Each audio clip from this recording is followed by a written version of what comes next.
Today, in Audiobooks for Me, we are going to listen to Frankenstein or the Modern Prometheus by Mary Shelley. This book is divided in 4 videos. This is Part 4. We hope you enjoy it. Chapter 21.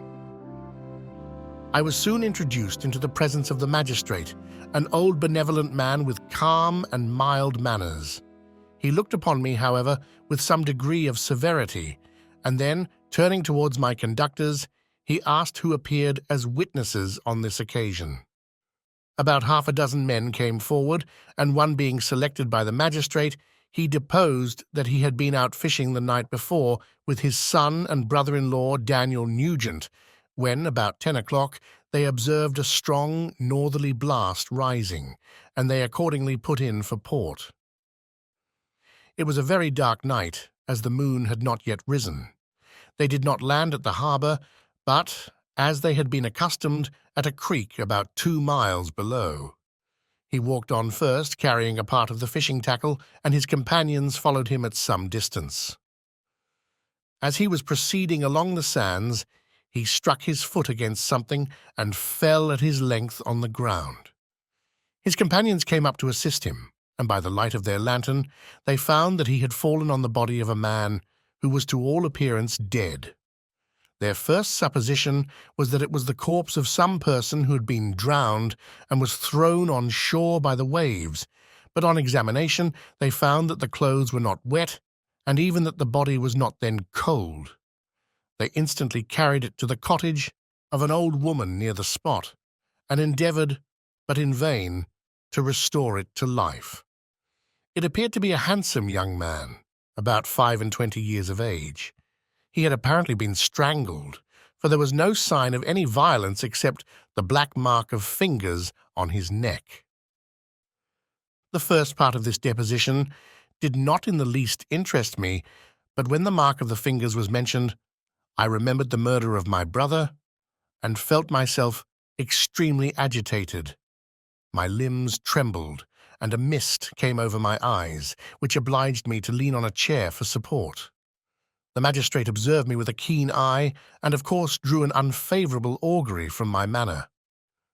The son confirmed his father's account, but when Daniel Nugent was called, he swore positively that just before the fall of his companion he saw a boat with a single man in it at a short distance from the shore, and as far as he could judge by the light of a few stars, it was the same boat in which I had just landed. A woman deposed that she lived near the beach and was standing at the door of her cottage, waiting for the return of the fisherman, about an hour before she heard of the discovery of the body, when she saw a boat with only one man in it push off from that part of the shore where the corpse was afterwards found. Another woman confirmed the account of the fisherman having brought the body into her house. It was not cold. They put it into a bed and rubbed it, and Daniel went to the town for an apothecary, but life was quite gone. Several other men were examined concerning my landing, and they agreed that, with the strong north wind that had arisen during the night, it was very probable that I had beaten about for many hours and had been obliged to return nearly to the same spot from which I had departed. Besides, they observed that it appeared that I had brought the body from another place, and it was likely that as I did not appear to know the shore, I might have put into the harbour, ignorant of the distance of the town from the place where I had deposited the corpse. Mr. Kerwin, on hearing this evidence, desired that I should be taken into the room where the body lay for interment, that it might be observed what effect the sight of it would produce upon me. This idea was probably suggested by the extreme agitation I had exhibited when the mode of the murder had been described. I was accordingly conducted, by the magistrate and several other persons, to the inn. I could not help being struck by the strange coincidences that had taken place during this eventful night. But knowing that I had been conversing with several persons in the island I had inhabited about the time that the body had been found, I was perfectly tranquil as to the consequences of the affair. I entered the room where the corpse lay and was led up to the coffin. How can I describe my sensations on beholding it? I feel yet parched with horror, nor can I reflect on that terrible moment without shuddering and agony. The examination, the presence of the magistrate and witnesses, passed like a dream from my memory when I saw the lifeless form of Henry Clerval stretched before me. I gasped for breath, and throwing myself on the body, I exclaimed, "Have my murderous machinations deprived you also, my dearest Henry, of life? 2 I have already destroyed. Other victims await their destiny, but you, Clerval, my friend, my benefactor—" The human frame could no longer support the agonies that I endured, and I was carried out of the room in strong convulsions. A fever succeeded to this. I lay for 2 months on the point of death. My ravings, as I afterwards heard, were frightful. I called myself the murderer of William, of Justine, and of Clerval. Sometimes I entreated my attendants to assist me in the destruction of the fiend by whom I was tormented, and at others I felt the fingers of the monster already grasping my neck and screamed aloud with agony and terror. Fortunately, as I spoke my native language, Mr. Kerwin alone understood me, but my gestures and bitter cries were sufficient to affright the other witnesses. Why did I not die? More miserable than man ever was before, why did I not sink into forgetfulness and rest? Death snatches away many blooming children, the only hopes of their doting parents. How many brides and youthful lovers have been one day in the bloom of health and hope, and the next a prey for worms and the decay of the tomb? Of what materials was I made that I could thus resist so many shocks, which, like the turning of the wheel, continually renewed the torture? But I was doomed to live, and in 2 months found myself as awaking from a dream, in a prison stretched on a wretched bed, surrounded by jailers, turnkeys, bolts, and all the miserable apparatus of a dungeon. It was morning, I remember, when I thus awoke to understanding. I had forgotten the particulars of what had happened, and only felt as if some great misfortune had suddenly overwhelmed me. But when I looked around and saw the barred windows and the squalidness of the room in which I was, all flashed across my memory, and I groaned bitterly. This sound disturbed an old woman who was sleeping in a chair beside me. She was a hired nurse, the wife of one of the turnkeys, and her countenance expressed all those bad qualities which often characterize that class. The lines of her face were hard and rude, like that of persons accustomed to see without sympathizing in sights of misery. Her tone expressed her entire indifference. She addressed me in English, and the voice struck me as one that I had heard during my sufferings. "Are you better now, sir?" said she. I replied in the same language with a feeble voice, "I believe I am. But if it be all true, if indeed I did not dream, I am sorry that I am still alive to feel this misery and horror." "For that matter," replied the old woman, "if you mean about the gentleman you murdered, I believe that it were better for you if you were dead, for I fancy it will go hard with you. However, that's none of my business. I am sent to nurse you and get you well. I do my duty with a safe conscience. It were well if everybody did the same." I turned with loathing from the woman who could utter so unfeeling a speech to a person just saved, on the very edge of death. But I felt languid and unable to reflect on all that had passed. The whole series of my life appeared to me as a dream. I sometimes doubted if indeed it were all true, for it never presented itself to my mind with the force of reality. As the images that floated before me became more distinct, I grew feverish. A darkness pressed around me. No one was near me who soothed me with the gentle voice of love. No dear hand supported me.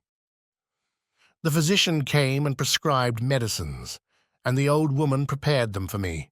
But utter carelessness was visible in the first, and the expression of brutality was strongly marked in the visage of the second. Who could be interested in the fate of a murderer but the hangman, who would gain his fee? These were my first reflections, but I soon learned that Mr. Kerwin had shown me extreme kindness. He had caused the best room in the prison to be prepared for me. Wretched indeed was the best, and it was he who had provided a physician and a nurse. It is true he seldom came to see me, for although he ardently desired to relieve the sufferings of every human creature, he did not wish to be present at the agonies and miserable ravings of a murderer. He came, therefore, sometimes to see that I was not neglected, but his visits were short and with long intervals.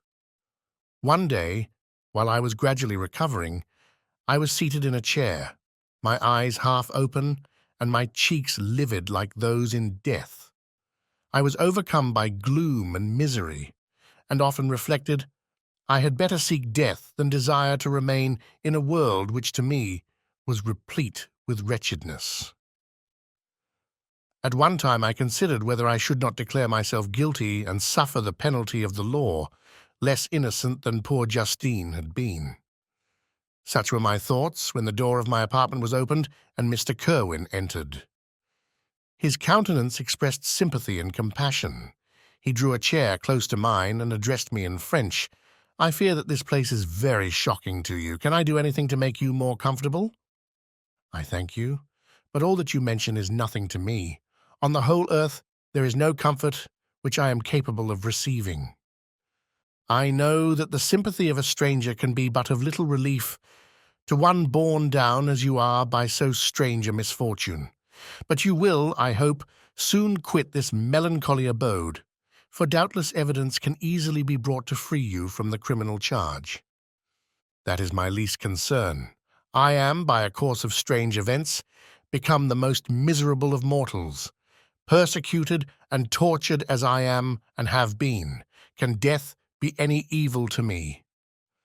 Nothing indeed could be more unfortunate and agonizing than the strange chances that have lately occurred. You were thrown, by some surprising accident, on this shore, renowned for its hospitality, seized immediately, and charged with murder. The first sight that was presented to your eyes was the body of your friend, murdered in so unaccountable a manner and placed, as it were, by some fiend across your path. As Mr. Kerwin said this, notwithstanding the agitation I endured on this retrospect of my sufferings, I also felt considerable surprise at the knowledge he seemed to possess concerning me. I suppose some astonishment was exhibited in my countenance, for Mr. Kerwin hastened to say, "Immediately upon your being taken ill, all the papers that were on your person were brought me, and I examined them that I might discover some trace by which I could send to your relations an account of your misfortune and illness. I found several letters, and among others, one which I discovered from its commencement to be from your father. I instantly wrote to Geneva. Nearly 2 months have elapsed since the departure of my letter. But you are ill. Even now you tremble. You are unfit for agitation of any kind. This suspense is 1,000 times worse than the most horrible event. Tell me what new scene of death has been acted, and whose murder I am now to lament." "Your family is perfectly well," said Mr. Kerwin with gentleness, "and someone, a friend, is come to visit you." I know not by what chain of thought the idea presented itself, but it instantly darted into my mind that the murderer had come to mock at my misery and taunt me with the death of Clerval, as a new incitement for me to comply with his hellish desires. I put my hand before my eyes, and cried out in agony, "Oh, take him away! I cannot see him! For God's sake, do not let him enter!" Mr. Kerwin regarded me with a troubled countenance. He could not help regarding my exclamation as a presumption of my guilt, and said in rather a severe tone, "I should have thought, young man, that the presence of your father would have been welcome instead of inspiring such violent repugnance." "My father!" cried I, while every feature and every muscle was relaxed from anguish to pleasure. "Is my father indeed come? How kind, how very kind! But where is he? Why does he not hasten to me?" My change of manner surprised and pleased the magistrate. Perhaps he thought that my former exclamation was a momentary return of delirium, and now he instantly resumed his former benevolence. He rose and quitted the room with my nurse, and in a moment my father entered it. Nothing, at this moment, could have given me greater pleasure than the arrival of my father. I stretched out my hand to him and cried, "Are you then safe, and Elizabeth, and Ernest?" My father calmed me with assurances of their welfare, and endeavoured by dwelling on these subjects so interesting to my heart to raise my desponding spirits.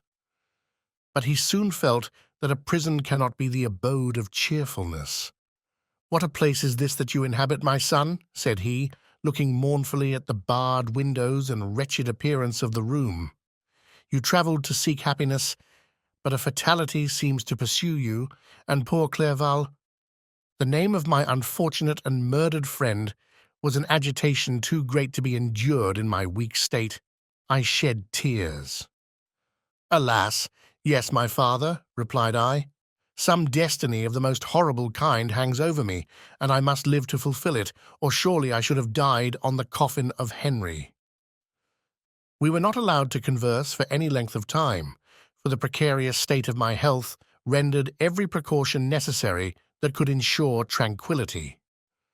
Mr. Kirwin came in and insisted that my strength should not be exhausted by too much exertion.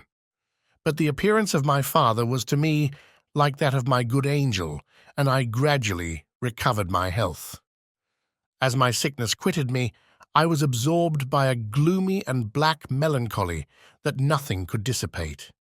The image of Clerval was forever before me, ghastly and murdered. More than once the agitation into which these reflections threw me made my friends dread a dangerous relapse. Alas, why did they preserve so miserable and detested a life? It was surely that I might fulfill my destiny, which is now drawing to a close. Soon, oh, very soon, will death extinguish these throbbings and relieve me from the mighty weight of anguish that bears me to the dust. And in executing the award of justice, I shall also sink to rest. Then the appearance of death was distant, although the wish was ever present to my thoughts, and I often sat for hours motionless and speechless, wishing for some mighty revolution that might bury me and my destroyer in its ruins. The season of the assizes approached. I had already been 3 months in prison, and although I was still weak and in continual danger of a relapse, I was obliged to travel nearly 100 miles to the country town where the court was held. Mr. Kirwin charged himself with every care of collecting witnesses and arranging my defense. I was spared the disgrace of appearing publicly as a criminal, as the case was not brought before the court that decides on life and death. The grand jury rejected the bill on its being proved that I was on the Orkney Islands at the hour the body of my friend was found, and a fortnight after my removal I was liberated from prison. My father was enraptured on finding me freed from the vexations of a criminal charge, that I was again allowed to breathe the fresh atmosphere and permitted to return to my native country. I did not participate in these feelings, for to me the walls of a dungeon or a palace were alike hateful. The cup of life was poisoned forever, and although the sun shone upon me as upon the happy and gay of heart, I saw around me nothing but a dense and frightful darkness, penetrated by no light but the glimmer of 2 eyes that glared upon me. Sometimes they were the expressive eyes of Henry, languishing in death, the dark orbs nearly covered by the lids and the long black lashes that fringed them. Sometimes it was the watery, clouded eyes of the monster, as I first saw them in my chamber at Ingolstadt. My father tried to awaken in me the feelings of affection. He talked of Geneva, which I should soon visit, of Elizabeth and Ernest, but these words only drew deep groans from me. Sometimes, indeed, I felt a wish for happiness and thought, with melancholy delight, of my beloved cousin, or longed, with a devouring asterisk, maladie du pays asterisk, to see once more the blue lake and rapid Rhone that had been so dear to me in early childhood. But my general state of feeling was a torpor, in which a prison was as welcome a residence as the divinest scene in nature, and these fits were seldom interrupted but by paroxysms of anguish and despair. At these moments I often endeavored to put an end to the existence I loathed, and it required unceasing attendance and vigilance to restrain me from committing some dreadful act of violence. Yet one duty remained to me, the recollection of which finally triumphed over my selfish despair. It was necessary that I should return without delay to Geneva, there to watch over the lives of those I so fondly loved, and to lie in wait for the murderer, that if any chance led me to the place of his concealment, or if he dared again to blast me by his presence, I might, with unfailing aim, put an end to the existence of the monstrous image which I had endued with the mockery of a soul still more monstrous. My father still desired to delay our departure, fearful that I could not sustain the fatigues of a journey, for I was a shattered wreck, the shadow of a human being. My strength was gone. I was a mere skeleton, and fever night and day preyed upon my wasted frame. Still, as I urged our leaving Ireland with such inquietude and impatience, my father thought it best to yield. We took our passage on board a vessel bound for Havre de Grace, and sailed with a fair wind from the Irish shores.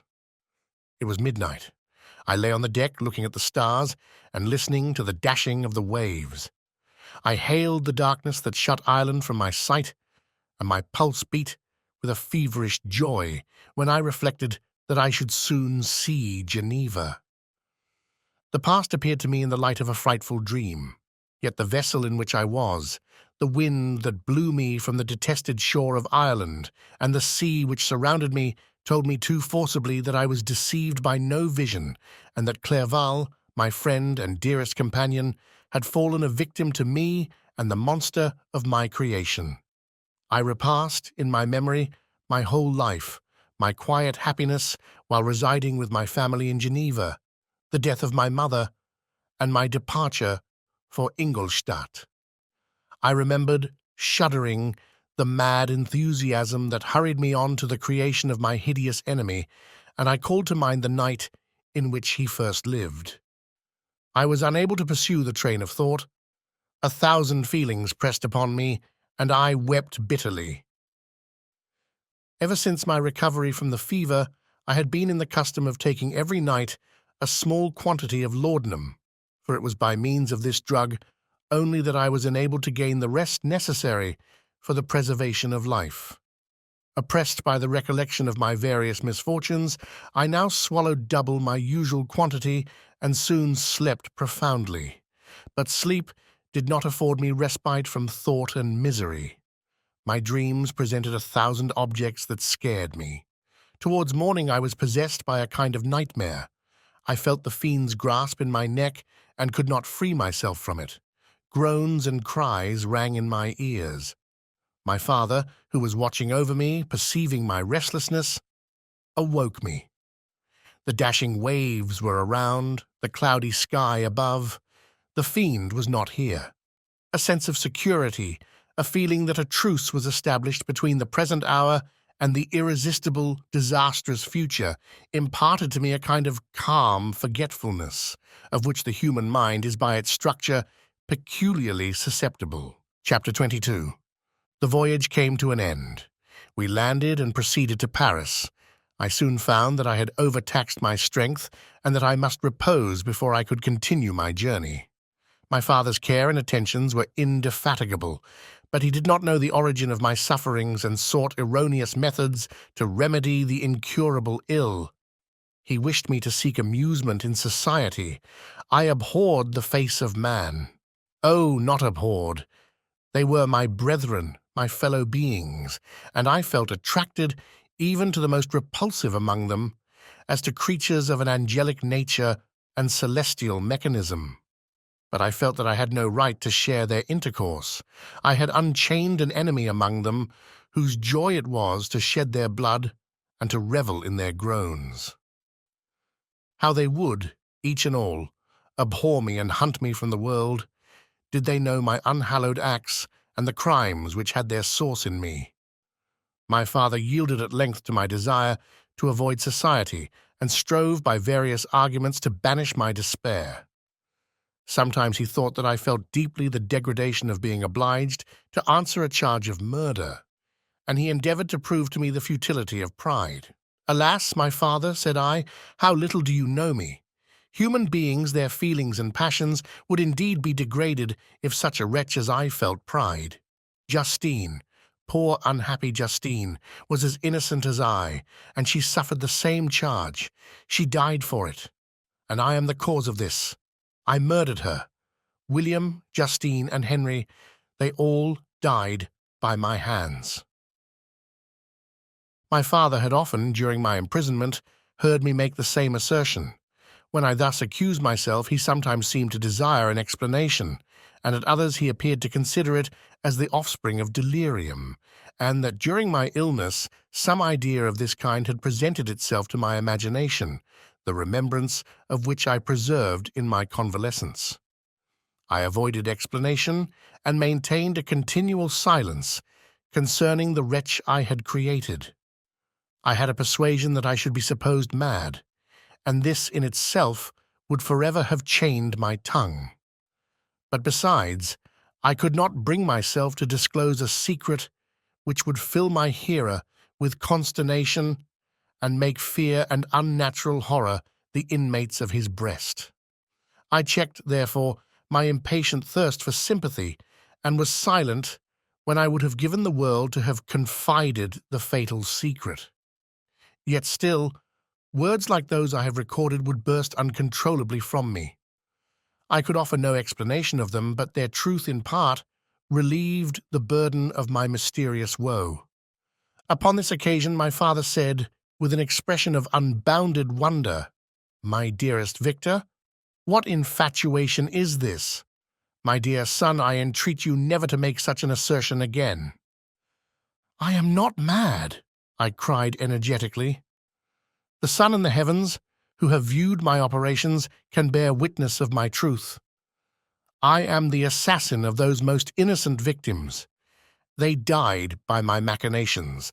1,000 times would I have shed my own blood, drop by drop, to have saved their lives, but I could not, my father. Indeed, I could not sacrifice the whole human race." The conclusion of this speech convinced my father that my ideas were deranged, and he instantly changed the subject of our conversation and endeavored to alter the course of my thoughts. He wished as much as possible to obliterate the memory of the scenes that had taken place in Ireland, and never alluded to them or suffered me to speak of my misfortunes. As time passed away, I became more calm. Misery had her dwelling in my heart, but I no longer talked in the same incoherent manner of my own crimes. Sufficient for me was the consciousness of them. By the utmost self-violence, I curbed the imperious voice of wretchedness, which sometimes desired to declare itself to the whole world, and my manners were calmer and more composed than they had ever been since my journey to the Sea of Ice. A few days before we left Paris on our way to Switzerland, I received the following letter from Elizabeth. "My dear friend, it gave me the greatest pleasure to receive a letter from my uncle dated at Paris. You are no longer at a formidable distance, and I may hope to see you in less than a fortnight. My poor cousin, how much you must have suffered. I expect to see you looking even more ill than when you quitted Geneva.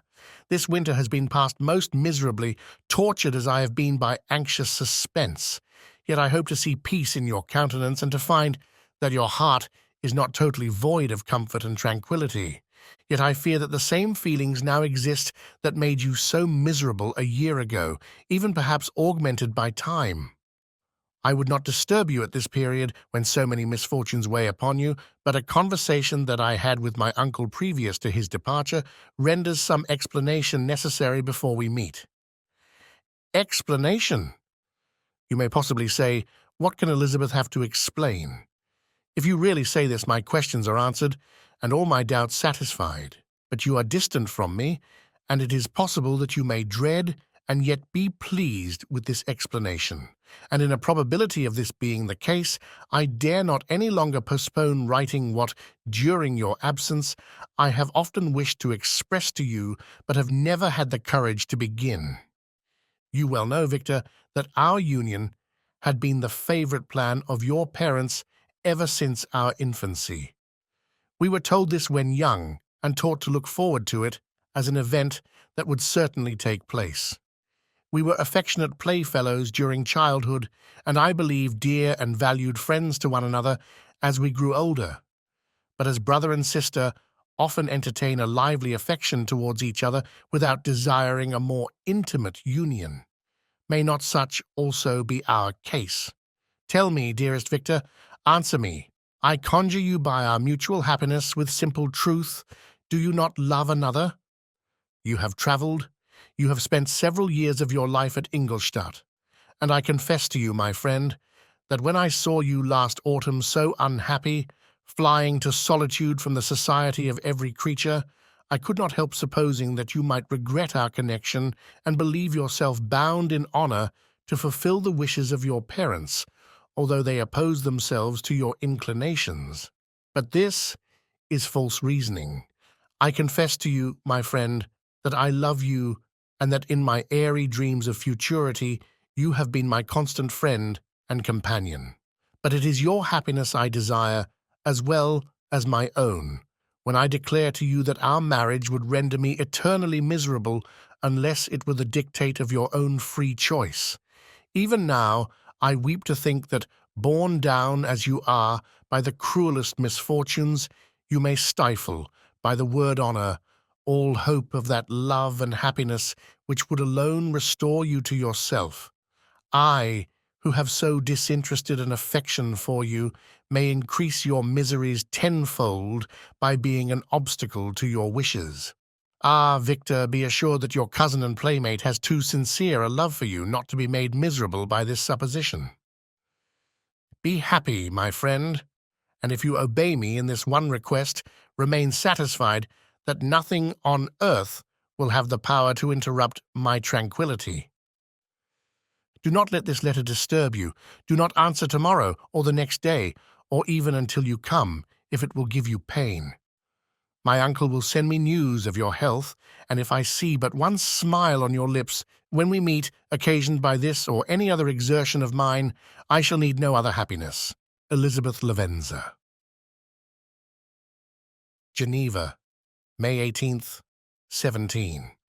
This letter revived in my memory what I had before forgotten, the threat of the fiend. I will be with you on your wedding night. Such was my sentence, and on that night would the demon employ every art to destroy me and tear me from the glimpse of happiness which promised partly to console my sufferings. On that night he had determined to consummate his crimes by my death. Well, be it so. A deadly struggle would then assuredly take place, in which if he were victorious, I should be at peace, and his power over me be at an end. If he were vanquished, I should be a free man. Alas! What freedom! Such as the peasant enjoys when his family have been massacred before his eyes, his cottage burnt, his lands laid waste, and he is turned adrift, homeless, penniless, and alone, but free. Such would be my liberty, except that in my Elizabeth I possessed a treasure, alas, balanced by those horrors of remorse and guilt which would pursue me until death. Sweet and beloved Elizabeth! I read and reread her letter, and some softened feelings stole into my heart and dared to whisper paradisiacal dreams of love and joy. But the apple was already eaten, and the angel's arm bared to drive me from all hope.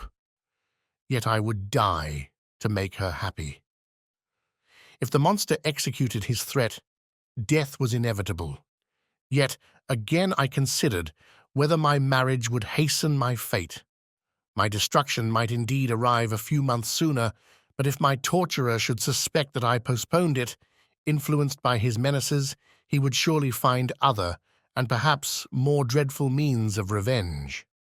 He had vowed to be with me on my wedding night, yet he did not consider that threat as binding him to peace in the meantime, for as if to show me that he was not yet satiated with blood, he had murdered Clerval immediately after the enunciation of his threats. I resolved, therefore, that if my immediate union with my cousin would conduce either to hers or my father's happiness, my adversary's designs against my life should not retard it a single hour. In this state of mind I wrote to Elizabeth. My letter was calm and affectionate. "I fear, my beloved girl," I said, "little happiness remains for us on earth.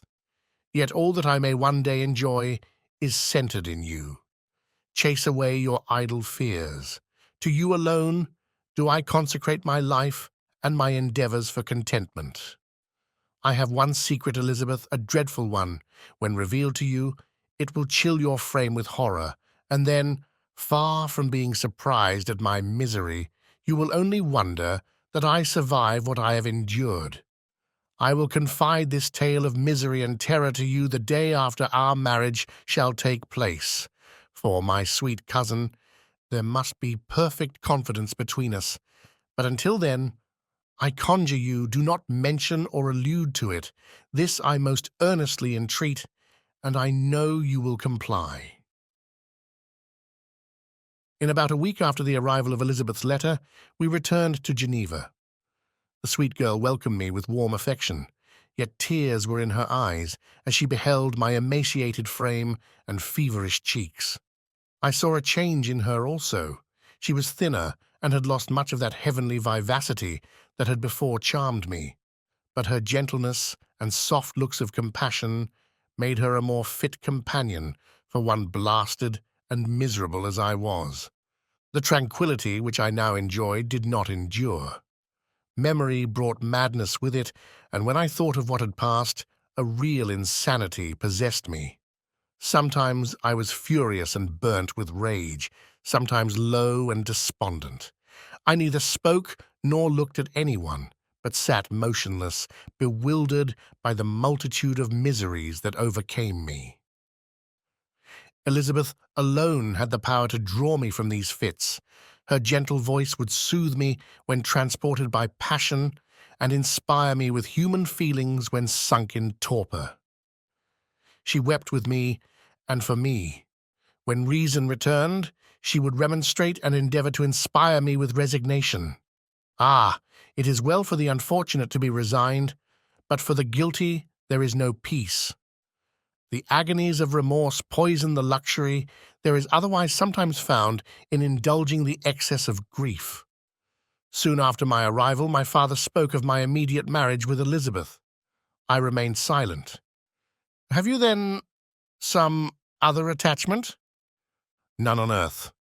I love Elizabeth and look forward to our union with delight. Let the day therefore be fixed, and on it I will consecrate myself in life or death to the happiness of my cousin." My dear Victor, do not speak thus. Heavy misfortunes have befallen us, but let us only cling closer to what remains and transfer our love for those whom we have lost to those who yet live. Our circle will be small, but bound close by the ties of affection and mutual misfortune. And when time shall have softened your despair, new and dear objects of care will be born to replace those of whom we have been so cruelly deprived. Such were the lessons of my father. But to me the remembrance of the threat returned, nor can you wonder that omnipotent as the fiend had yet been in his deeds of blood, I should almost regard him as invincible, and that when he had pronounced the words "I shall be with you on your wedding night I should regard the threatened fate as unavoidable. But death was no evil to me if the loss of Elizabeth were balanced with it, and I therefore, with a contented and even cheerful countenance, agreed with my father that if my cousin would consent, the ceremony should take place in 10 days, and thus put, as I imagined, the seal to my fate. Great God! If for one instant I had thought what might be the hellish intention of my fiendish adversary, I would rather have banished myself forever from my native country and wandered a friendless outcast over the earth than have consented to this miserable marriage. But, as if possessed of magic powers, the monster had blinded me to his real intentions, and when I thought that I had prepared only my own death, I hastened that of a far dearer victim. As the period fixed for our marriage drew nearer, whether from cowardice or a prophetic feeling, I felt my heart sink within me. But I concealed my feelings by an appearance of hilarity that brought smiles and joy to the countenance of my father, but hardly deceived the ever-watchful and nicer eye of Elizabeth.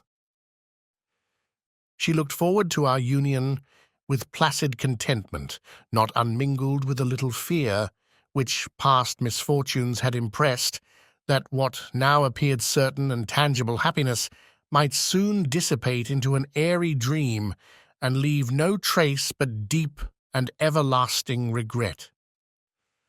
Preparations were made for the event, congratulatory visits were received, and all wore a smiling appearance.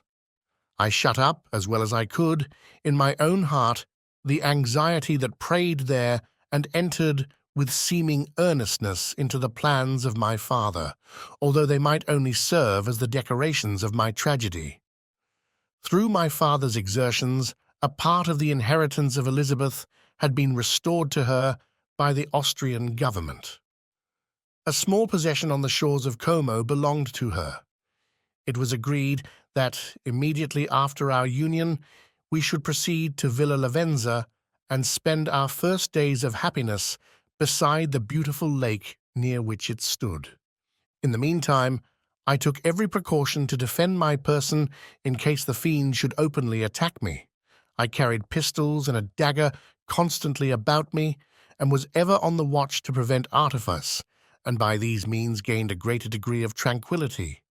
Indeed, as the period approached, the threat appeared more as a delusion, not to be regarded as worthy to disturb my peace, while the happiness I hoped for in my marriage wore a greater appearance of certainty as the day fixed for its solemnization drew nearer, and I heard it continually spoken of as an occurrence which no accident could possibly prevent. Elizabeth seemed happy. My tranquil demeanor contributed greatly to calm her mind.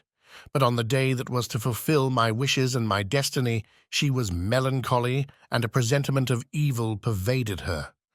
And perhaps also she thought of the dreadful secret which I had promised to reveal to her on the following day. My father was in the meantime overjoyed, and in the bustle of preparation only recognized in the melancholy of his niece the diffidence of a bride. After the ceremony was performed, a large party assembled at my father's, but it was agreed that Elizabeth and I should commence our journey by water, sleeping that night at Evian, and continuing our voyage on the following day. The day was fair, the wind favorable, all smiled on our nuptial embarkation. Those were the last moments of my life during which I enjoyed the feeling of happiness. We passed rapidly along. The sun was hot, but we were sheltered from its rays by a kind of canopy, while we enjoyed the beauty of the scene, sometimes on one side of the lake, where we saw Mont Salève, the pleasant banks of Montalegre, and at a distance, surmounting all, the beautiful Mont Blanc and the assemblage of snowy mountains that in vain endeavor to emulate her. Sometimes, coasting the opposite banks, we saw the mighty Jura opposing its dark side to the ambition that would quit its native country, and an almost insurmountable barrier to the invader who should wish to enslave it. I took the hand of Elizabeth. "You are sorrowful, my love. Ah, if you knew what I have suffered and what I may yet endure, you would endeavor to let me taste the quiet and freedom from despair that this one day at least permits me to enjoy." "Be happy, my dear Victor," replied Elizabeth. "There is, I hope, nothing to distress you, and be assured that, if a lively joy is not painted in my face, my heart is contented. Something whispers to me not to depend too much on the prospect that is open before us. But I will not listen to such a sinister voice. Observe how fast we move along, and how the clouds, which sometimes obscure and sometimes rise above the dome of Mont Blanc, render this scene of beauty still more interesting. Look also at the innumerable fish that are swimming in the clear waters, where we can distinguish every pebble that lies at the bottom. What a divine day! How happy and serene all nature appears! Thus Elizabeth endeavoured to divert her thoughts and mine from all reflection upon melancholy subjects. But her temper was fluctuating. Joy for a few instants shone in her eyes, but it continually gave place to distraction and reverie. The sun sank lower in the heavens. We passed the river Drance and observed its path through the chasms of the higher and the glens of the lower hills. The Alps here come closer to the lake, and we approach the amphitheatre of mountains which forms its eastern boundary. The spire of Avion shone under the woods that surrounded it, and the range of mountain above mountain by which it was overhung. The wind, which had hitherto carried us along with amazing rapidity, sank at sunset to a light breeze. The soft air just ruffled the water and caused a pleasant motion among the trees as we approached the shore, from which it wafted the most delightful scent of flowers and hay. The sun sank beneath the horizon as we landed, and as I touched the shore, I felt those cares and fears revive, which soon were to clasp me and cling to me forever. Chapter 23. It was 8 o'clock when we landed. We walked for a short time on the shore, enjoying the transitory light, and then retired to the inn and contemplated the lovely scene of waters, woods, and mountains, obscured in darkness, yet still displaying their black outlines.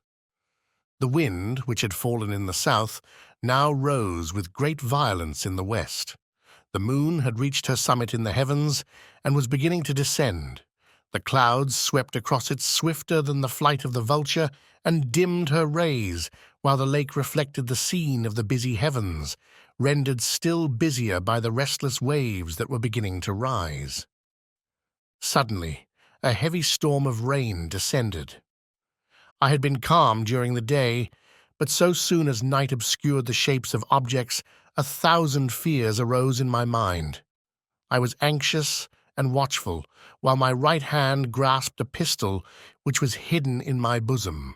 Every sound terrified me, but I resolved that I would sell my life dearly and not shrink from the conflict until my own life or that of my adversary was extinguished.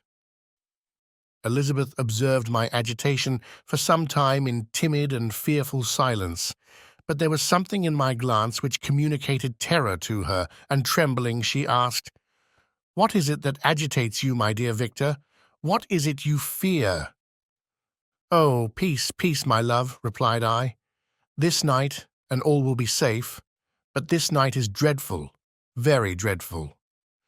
I passed an hour in this state of mind, when suddenly I reflected how fearful the combat which I momentarily expected would be to my wife, and I earnestly entreated her to retire, resolving not to join her until I had obtained some knowledge as to the situation of my enemy. She left me, and I continued some time, walking up and down the passages of the house and inspecting every corner that might afford a retreat to my adversary. But I discovered no trace of him, and was beginning to conjecture that some fortunate chance had intervened to prevent the execution of his menaces, when suddenly I heard a shrill and dreadful scream. It came from the room into which Elizabeth had retired. As I heard it, the whole truth rushed into my mind. My arms dropped. The motion of every muscle and fibre was suspended. I could feel the blood trickling in my veins and tingling in the extremities of my limbs. This state lasted but for an instant. The scream was repeated, and I rushed into the room. Great God! Why did I not then expire? Why am I here to relate the destruction of the best hope and the purest creature on earth? She was there, lifeless and inanimate, thrown across the bed, her head hanging down and her pale and distorted features half covered by her hair. Everywhere I turn, I see the same figure, her bloodless arms and relaxed form flung by the murderer on its bridal bier. Could I behold this and live? Alas, life is obstinate and clings closest where it is most hated. For a moment only did I lose recollection. I fell senseless on the ground.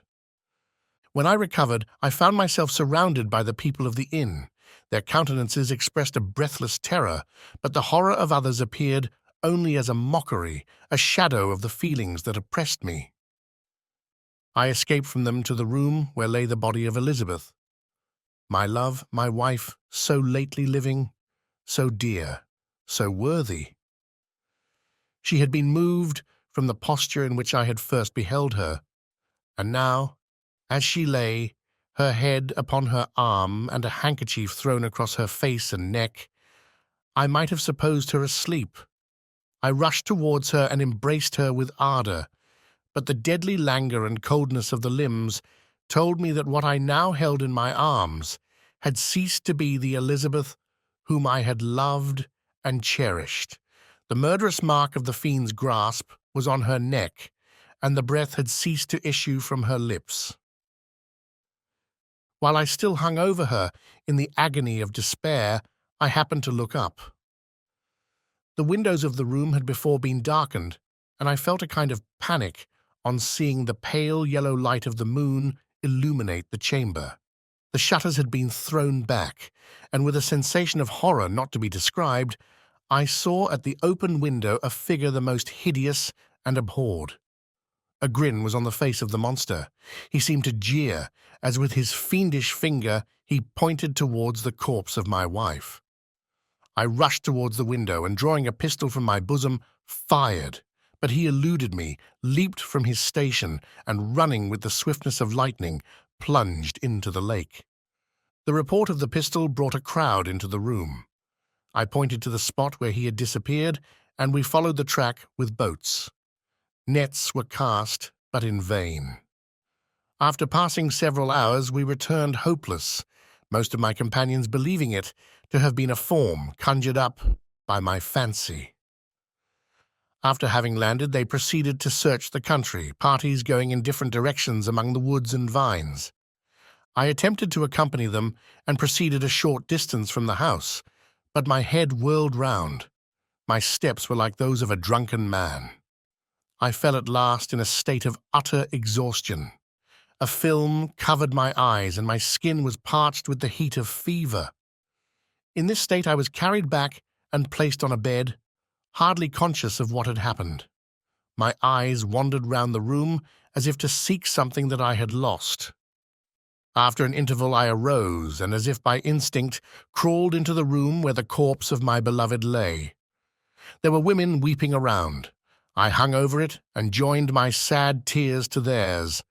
All this time no distinct idea presented itself to my mind, but my thoughts rambled to various subjects, reflecting confusedly on my misfortunes and their cause. I was bewildered in a cloud of wonder and horror. The death of William, the execution of Justine, the murder of Clerval, and lastly of my wife. Even at that moment I knew not that my only remaining friends were safe from the malignity of the fiend. My father even now might be writhing under his grasp, and Ernest might be dead at his feet. This idea made me shudder and recalled me to action. I started up and resolved to return to Geneva with all possible speed. There were no horses to be procured, and I must return by the lake. But the wind was unfavorable, and the rain fell in torrents. However, it was hardly morning, and I might reasonably hope to arrive by night. I hired men to row and took an oar myself, for I had always experienced relief from mental torment in bodily exercise. But the overflowing misery I now felt, and the excess of agitation that I endured, rendered me incapable of any exertion. I threw down the oar, and leaning my head upon my hands, gave way to every gloomy idea that arose.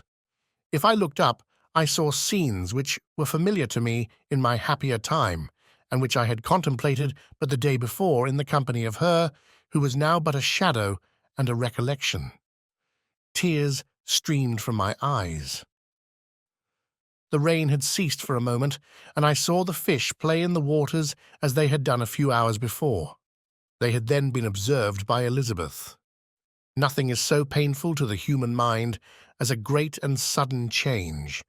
The sun might shine or the clouds might lower, but nothing could appear to me as it had done the day before. A fiend had snatched from me every hope of future happiness. No creature had ever been so miserable as I was. So frightful an event is single in the history of man. But why should I dwell upon the incidents that followed this last overwhelming event? Mine has been a tale of horrors. I have reached their acme, and what I must now relate can but be tedious to you. Know that one by one my friends were snatched away. I was left desolate. My own strength is exhausted, and I must tell in a few words what remains of my hideous narration. I arrived at Geneva. My father and Ernest yet lived, but the former sunk under the tidings that I bore. I see him now, excellent and venerable old man. His eyes wandered in vacancy, for they had lost their charm and their delight. His Elizabeth, his more than daughter, whom he doted on with all that affection which a man feels, who in the decline of life, having few affections, clings more earnestly to those that remain. Cursed, cursed be the fiend that brought misery on his grey hairs and doomed him to waste in wretchedness. He could not live under the horrors that were accumulated around him. The springs of existence suddenly gave way. He was unable to rise from his bed, and in a few days he died in my arms. What then became of me? I know not. I lost sensation, and chains and darkness were the only objects that pressed upon me. Sometimes, indeed, I dreamt that I wandered in flowery meadows and pleasant vales with the friends of my youth, but I awoke and found myself in a dungeon. Melancholy followed, but by degrees I gained a clear conception of my miseries and situation, and was then released from my prison. For they had called me mad, and during many months, as I understood, a solitary cell had been my habitation.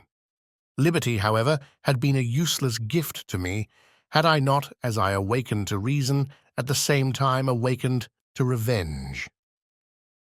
As the memory of past misfortunes pressed upon me, I began to reflect on their cause, the monster whom I had created, the miserable demon whom I had sent abroad into the world for my destruction. I was possessed by a maddening rage when I thought of him, and desired and ardently prayed that I might have him within my grasp to wreak a great and signal revenge on his cursed head. Nor did my hate long confine itself to useless wishes. I began to reflect on the best means of securing him, and for this purpose, about a month after my release, I repaired to a criminal judge in the town and told him that I had an accusation to make, that I knew the destroyer of my family, and that I required him to exert his whole authority for the apprehension of the murderer. The magistrate listened to me with attention and kindness. "Be assured, sir," said he, "no pains or exertions on my part shall be spared to discover the villain." "I thank you," replied I. "Listen, therefore, to the deposition that I have to make. It is indeed a tale so strange that I should fear you would not credit it, were there not something in truth which, however wonderful, forces conviction. The story is too connected to be mistaken for a dream, and I have no motive for falsehood." My manner as I thus addressed him was impressive but calm. I had formed in my own heart a resolution to pursue my destroyer to death, and this purpose quieted my agony, and for an interval reconciled me to life. I now related my history briefly, but with firmness and precision, marking the dates with accuracy and never deviating into invective or exclamation. The magistrate appeared at first perfectly incredulous, But as I continued, he became more attentive and interested. I saw him sometimes shudder with horror. At others, a lively surprise, unmingled with disbelief, was painted on his countenance. When I had concluded my narration, I said, "This is the being whom I accuse, and for whose seizure and punishment I call upon you to exert your whole power. It is your duty as a magistrate, and I believe and hope that your feelings as a man will not revolt from the execution of those functions on this occasion." This address caused a considerable change in the physiognomy of my own auditor. He had heard my story with that half kind of belief that is given to a tale of spirits and supernatural events, but when he was called upon to act officially in consequence, the whole tide of his incredulity returned. He, however, answered mildly, "I would willingly afford you every aid in your pursuit, but the creature of whom you speak appears to have powers which would put all my exertions to defiance. Who can follow an animal which can traverse the sea of ice and inhabit caves and dens where no man would venture to intrude? Besides, some months have elapsed since the commission of his crimes, and no one can conjecture to what place he has wandered or what region he may now inhabit.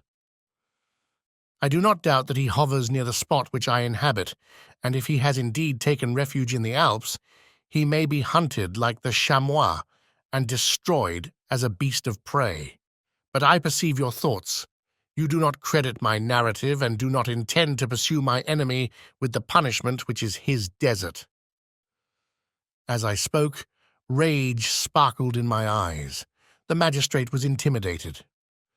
"You are mistaken," said he. "I will exert myself, and if it is in my power to seize the monster, be assured that he shall suffer punishment proportionate to his crimes. But I fear, from what you have yourself described to be his properties, that this will prove impracticable, and thus, while every proper measure is pursued, you should make up your mind to disappointment." "That cannot be, but all that I can say will be of little avail. My revenge is of no moment to you, yet, while I allow it to be a vice, I confess that it is the devouring and only passion of my soul. My rage is unspeakable when I reflect that the murderer whom I have turned loose upon society still exists. You refuse my just demand. I have but one resource, and I devote myself, either in my life or death, to his destruction." I trembled with excess of agitation as I said this. There was a frenzy in my manner, and something, I doubt not, of that haughty fierceness which the martyrs of old are said to have possessed. But to a Genevan magistrate, whose mind was occupied by far other ideas than those of devotion and heroism, this elevation of mind had much the appearance of madness. He endeavored to soothe me as a nurse does a child, and reverted to my tale as the effects of delirium. "Man," I cried, "how ignorant art thou in thy pride of wisdom! Cease. You know not what it is you say." I broke from the house, angry and disturbed, and retired to meditate on some other mode of action. Chapter 24. My present situation was one in which all voluntary thought was swallowed up and lost. I was hurried away by fury. Revenge alone endowed me with strength and composure. It molded my feelings and allowed me to be calculating and calm at periods when otherwise delirium or death would have been my portion. My first resolution was to quit Geneva forever. My country, which, when I was happy and beloved, was dear to me now, in my adversity, became hateful. I provided myself with a sum of money, together with a few jewels which had belonged to my mother, and departed. And now my wanderings began, which are to cease, but with life. I have traversed a vast portion of the earth, and have endured all the hardships which travellers in deserts and barbarous countries are wont to meet. How I have lived I hardly know. Many times have I stretched my failing limbs upon the sandy plain and prayed for death. But revenge kept me alive. I dared not die and leave my adversary in being. When I quitted Geneva, my first labor was to gain some clue by which I might trace the steps of my fiendish enemy. But my plan was unsettled, and I wandered many hours round the confines of the town, uncertain what path I should pursue. As night approached, I found myself at the entrance of the cemetery where William, Elizabeth, and my father reposed. I entered it and approached the tomb which marked their graves. Everything was silent, except the leaves of the trees, which were gently agitated by the wind. The night was nearly dark, and the scene would have been solemn and affecting even to an uninterested observer. The spirits of the departed seemed to flit around and to cast a shadow, which was felt but not seen, around the head of the mourner. The deep grief which this scene had at first excited quickly gave way to rage and despair.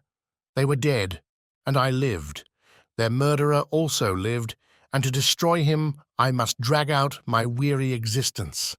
I knelt on the grass and kissed the earth, and with quivering lips exclaimed, "By the sacred earth on which I kneel, by the shades that wander near me, by the deep and eternal grief that I feel, I swear, and by thee, O night, and the spirits that preside over thee, to pursue the demon who caused this misery, until he or I shall perish in mortal conflict. For this purpose I will preserve my life. To execute this dear revenge will I again behold the sun, and tread the green herbage of earth, which otherwise should vanish from my eyes forever. And I call on you, spirits of the dead, and on you, wandering ministers of vengeance, to aid and conduct me in my work. Let the cursed and hellish monster drink deep of agony. Let him feel the despair that now torments me." I had begun my adjuration with solemnity and an awe which almost assured me that the shades of my murdered friends heard and approved my devotion. But the furies possessed me as I concluded, and rage choked my utterance. I was answered through the stillness of night by a loud and fiendish laugh. It rang on my ears long and heavily. The mountains re-echoed it, and I felt as if all hell surrounded me with mockery and laughter. Surely in that moment I should have been possessed by frenzy and have destroyed my miserable existence, but that my vow was heard, and that I was reserved for vengeance. The laughter died away, when a well-known and abhorred voice, apparently close to my ear, addressed me in an audible whisper. "I am satisfied, miserable wretch. You have determined to live, and I am satisfied." I darted towards the spot from which the sound proceeded, but the devil eluded my grasp. Suddenly the broad disk of the moon arose, and shone full upon his ghastly and distorted shape as he fled with more than mortal speed. I pursued him, and for many months this has been my task. Guided by a slight clue, I followed the windings of the Rhone, but vainly. The blue Mediterranean appeared, and by a strange chance I saw the fiend enter by night and hide himself in a vessel bound for the Black Sea. I took my passage in the same ship, but he escaped, I know not how.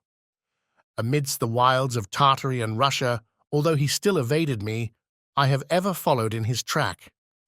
Sometimes the peasants, scared by this horrid apparition, informed me of his path. Sometimes he himself, who feared that if I lost all trace of him I should despair and die, left some mark to guide me. The snows descended on my head, and I saw the print of his huge step on the white plain. To you first entering on life, to whom care is new and agony unknown, how can you understand what I have felt and still feel? Cold, want, and fatigue were the least pains which I was destined to endure. I was cursed by some devil, and carried about with me my eternal hell. Yet still, a spirit of good followed and directed my steps, and when I most murmured, would suddenly extricate me from seemingly insurmountable difficulties. Sometimes, when nature, overcome by hunger, sank under the exhaustion, a repast was prepared for me in the desert that restored and inspirited me. The fare was indeed coarse, such as the peasants of the country ate, but I will not doubt that it was set there by the spirits that I had invoked to aid me. Often, when all was dry, the heavens cloudless, and I was parched by thirst, a slight cloud would bedim the sky, shed the few drops that revived me, and vanish. I followed when I could the courses of the rivers, but the daemon generally avoided these, as it was here that the population of the country chiefly collected. In other places human beings were seldom seen, and I generally subsisted on the wild animals that crossed my path.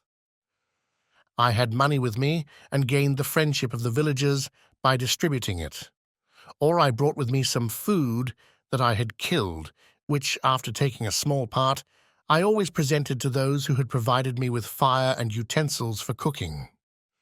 My life, as it passed thus, was indeed hateful to me, and it was during sleep alone that I could taste joy. O blessed sleep! Often, when most miserable, I sank to repose, and my dreams lulled me even to rapture. The spirits that guarded me had provided these moments, or rather hours, of happiness, that I might retain strength to fulfill my pilgrimage. Deprived of this respite, I should have sunk under my hardships. During the day I was sustained and inspirited by the hope of night, for in sleep I saw my friends, my wife, and my beloved country. Again I saw the benevolent countenance of my father, heard the silver tones of my Elizabeth's voice, and beheld Clerval enjoying health and youth. Often, when wearied by a toilsome march, I persuaded myself that I was dreaming until night should come, and that I should then enjoy reality in the arms of my dearest friends. What agonizing fondness did I feel for them!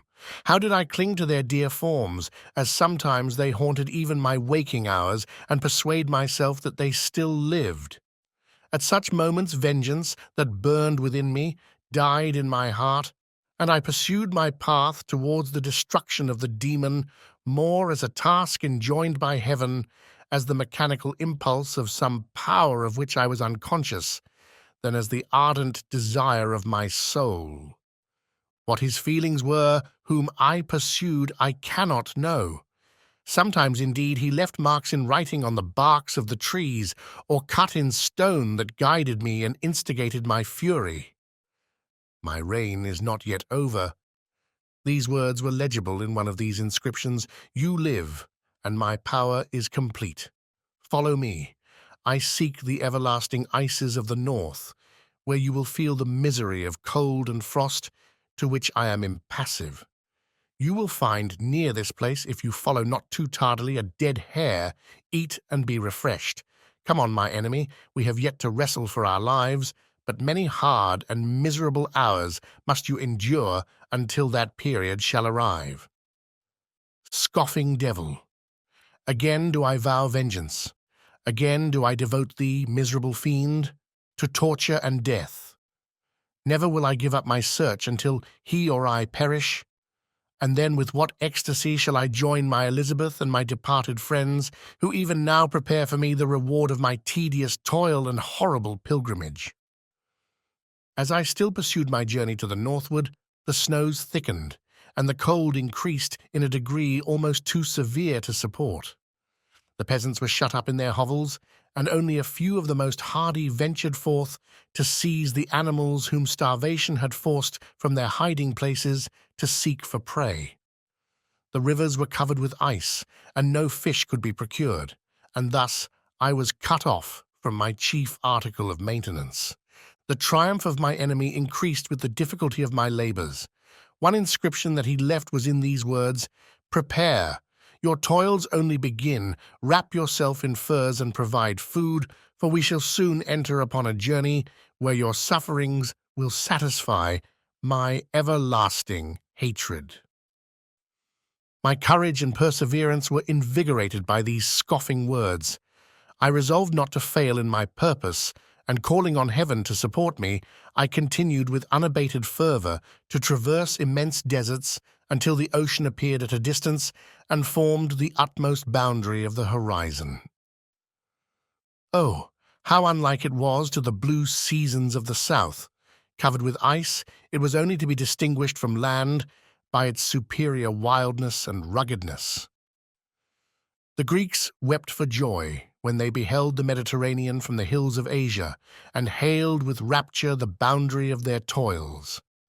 I did not weep, but I knelt down, and with a full heart thanked my guiding spirit for conducting me in safety to the place where I hoped, notwithstanding my adversary's jibe, to meet and grapple with him.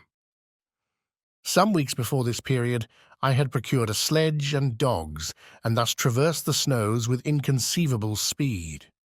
I know not whether the fiend possessed the same advantages, but I found that, as before I had daily lost ground in the pursuit, I now gained on him, so much so that when I first saw the ocean, he was but one day's journey in advance, and I hoped to intercept him before he should reach the beach.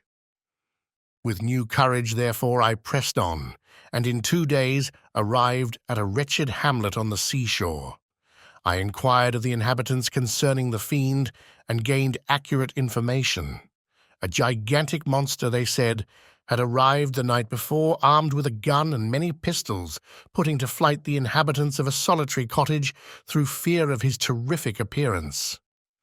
He had carried off their store of winter food, and placing it in a sledge, to draw which he had seized on a numerous drove of trained dogs. He had harnessed them, and the same night, to the joy of the horror-struck villagers, had pursued his journey across the sea, in a direction that led to no land, and they conjectured that he must speedily be destroyed by the breaking of the ice, or frozen by the eternal frosts. On hearing this information, I suffered a temporary access of despair. He had escaped me, and I must commence a destructive and almost endless journey across the mountainous ices of the ocean, amidst cold that few of the inhabitants could long endure, and which I, the native of a genial and sunny climate, could not hope to survive. Yet at the idea that the fiend should live and be triumphant, my rage and vengeance returned, and like a mighty tide, overwhelmed every other feeling. After a slight repose, during which the spirits of the dead hovered round and instigated me to toil and revenge, I prepared for my journey. I exchanged my land sledge for one fashioned for the inequalities of the frozen ocean, and purchasing a plentiful stock of provisions, I departed from land. I cannot guess how many days have passed since then, but I have endured misery which nothing but the eternal sentiment of a just retribution burning within my heart could have enabled me to support. Immense and rugged mountains of ice often barred up my passage, and I often heard the thunder of the ground sea, which threatened my destruction. But again, the frost came and made the paths of the sea secure. By the quantity of provision which I had consumed, I should guess that I had passed 3 weeks in this journey, and the continual protraction of hope, returning back upon the heart, often wrung bitter drops of despondency and grief from my eyes. Despair had indeed almost secured her prey, and I should soon have sunk beneath this misery. Once, after the poor animals that conveyed me had with incredible toil gained the summit of a sloping ice mountain, and one, sinking under his fatigue, died. I viewed the expanse before me with anguish, when suddenly my eye caught a dark speck upon the dusky plain. I strained my sight to discover what it could be, and uttered a wild cry of ecstasy when I distinguished a sledge and the distorted proportions of a well-known form within. Oh! With what a burning gush did hope revisit my heart. Warm tears filled my eyes, which I hastily wiped away, that they might not intercept the view I had of the demon. But still my sight was dimmed by the burning drops, until, giving way to the emotions that oppressed me, I wept aloud. But this was not the time for delay. I disencumbered the dogs of their dead companion, gave them a plentiful portion of food, and after an hour's rest, which was absolutely necessary, and yet which was bitterly irksome to me, I continued my route. The sledge was still visible, nor did I again lose sight of it, except at the moments when for a short time some ice rock concealed it with its intervening crags. I indeed perceptibly gained on it, and when after nearly 2 days' journey I beheld my enemy at no more than a mile distant, my heart bounded within me. But now, when I appeared almost within grasp of my foe, my hopes were suddenly extinguished, and I lost all trace of him more utterly than I had ever done before. A ground sea was heard. The thunder of its progress, as the waters rolled and swelled beneath me, became every moment more ominous and terrific. I pressed on, but in vain. The wind arose, the sea roared, and, as with the mighty shock of an earthquake, it split and cracked with a tremendous and overwhelming sound. The work was soon finished. In a few minutes, a tumultuous sea rolled between me and my enemy, and I was left drifting on a scattered piece of ice that was continually lessening and thus preparing for me a hideous death. In this manner, many appalling hours passed. Several of my dogs died, and I myself was about to sink under the accumulation of distress when I saw your vessel riding at anchor and holding forth to me hopes of succor and life. I had no conception that vessels ever came so far north, and was astounded at the sight. I quickly destroyed part of my sledge to construct oars, and by these means was enabled with infinite fatigue to move my ice raft in the direction of your ship. I had determined, if you were going southwards, still to trust myself to the mercy of the seas rather than abandon my purpose. I hoped to induce you to grant me a boat with which I could pursue my enemy. But your direction was northwards. You took me on board when my vigor was exhausted, and I should soon have sunk under my multiplied hardships into a death which I still dread, for my task is unfulfilled. Oh, when will my guiding spirit in conducting me to the demon allow me the rest I so much desire, or must I die, and he yet live? If I do, swear to me, Walton, that he shall not escape, that you will seek him and satisfy my vengeance in his death. And do I dare to ask of you to undertake my pilgrimage, to endure the hardships that I have undergone? No, I am not so selfish. Yet when I am dead, if he should appear, if the ministers of vengeance should conduct him to you, swear that he shall not live, swear that he shall not triumph over my accumulated woes and survive to add to the list of his dark crimes. He is eloquent and persuasive, and once his words had even power over my heart. But trust him not. His soul is as hellish as his form, full of treachery and fiend-like malice. Hear him not. Call on the names of William, Justine, Clerval, Elizabeth, my father, and of the wretched Victor, and thrust your sword into his heart. I will hover near and direct the steel aright. Walton, in continuation. August 26th, 17. You have read this strange and terrific story, Margaret, and do you not feel your blood congeal with horror, like that which even now curdles mine? Sometimes, seized with sudden agony, he could not continue his tale. At others, his voice broken yet piercing, uttered with difficulty the words so replete with anguish. His fine and lovely eyes were now lighted up with indignation, now subdued to downcast sorrow, and quenched in infinite wretchedness.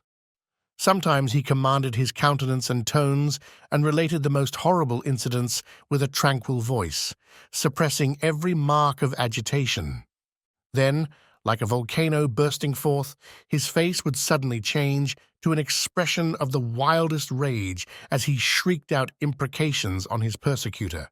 His tale is connected and told with an appearance of the simplest truth, yet I own to you that the letters of Felix and Safie, which he showed me, and the apparition of the monster seen from our ship, brought to me a greater conviction of the truth of his narrative than his asseverations, however earnest and connected.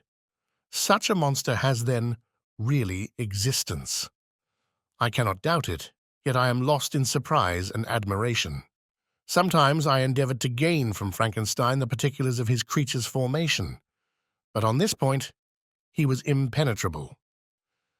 "Are you mad, my friend?" said he. "Or whither does your senseless curiosity lead you? Would you also create for yourself and the world a demoniacal enemy? Peace, peace. Learn my miseries, and do not seek to increase your own." Frankenstein discovered that I made notes concerning his history.